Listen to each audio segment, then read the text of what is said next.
Spanish ഫുട്ബോളിലെ പുത്തൻ സെൻസേഷനാണ് യുവതാരം ലാമിൻ യമാൽ. ബാഴ്സലോണയിലെ ലാമിൻ യമാലിന്റെ കളിമികവ് മിക്കപ്പോഴും അർജന്റീൻ ഇതിഹാസം ലയണൽ മെസ്സിയുമായാണ് താരതമ്യം ചെയ്യുന്നത്. ഈ താരതമ്യത്തെക്കുറിച്ച് സംസാരിക്കുകയാണ് ബാഴ്സലോണയുടെ മുൻ താരം മാർക്ക് വാൻ ബൂമൽ. യമാൽ ഗോളുകളുടെ എണ്ണത്തിൽ മെസ്സിക്കൊപ്പം എത്തണമെങ്കിൽ ഇനിയും 500 ഗോൾ കൂടി നേടണമെന്നാണ് മുൻ ബാഴ്സ താരം അഭിപ്രായപ്പെട്ടത്. ഗോളുകളുടെ കാര്യത്തിൽ മെസ്സിക്കൊപ്പം എത്തണമെങ്കിൽ യമാൽ ഇനിയും 500 ഗോൾ കൂടി നേടണം. അതായത് ഓരോ സീസണിലും ഏകദേശം 30 ഗോളുകൾ നേടണം. യമാൽ നിലവിൽ കൃത്യമായ പാതയിലൂടെ കൃത്യമായി മുന്നേറുന്നുണ്ട്.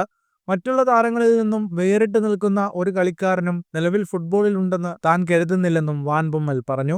ബാഴ്സലോണയ്ക്ക് വേണ്ടി ഇതിനോടകം തന്നെ തകർപ്പൻ പ്രകടനമാണ് യമാൽ പുറത്തെടുത്തുകൊണ്ടിരിക്കുന്നത്. ബാഴ്സലോണയ്ക്ക് വേണ്ടി ഇതുവരെ 106 മത്സരങ്ങളിൽ നിന്നും 25 ഗോളുകളും 34 അസിസ്റ്റുകളും താരം നേടിയിട്ടുണ്ട്. 2023 തന്റെ 15ാം വയസ്സിലായിരുന്നു കാറ്റലന്മാർക്ക് വേണ്ടി യമാൽ ആദ്യമായി ബൂട്ട് കെട്ടിയത്. രാജ്യാന്തര തലത്തിൽ സ്പാനിഷ് ടീമിനു വേണ്ടിയും ശ്രദ്ധേയമായ പ്രകടനങ്ങൾ ലാമിൻ യമാൽ പുറത്തെടുത്തിട്ടുണ്ട്. സ്പാനിഷ് ടീമിനൊപ്പം 2024 യൂറോ കപ്പ് സ്വന്തമാക്കാനും ലാമിൻ യമാലിന് സാധിച്ചു. ഫുട്ബോൾ ലോകത്തെ കൂടുതൽ വാർത്തകൾക്കും വിശേഷങ്ങൾക്കുമായി സ്പോർട്സ് കഫേ സബ്സ്ക്രൈബ് ചെയ്യുക.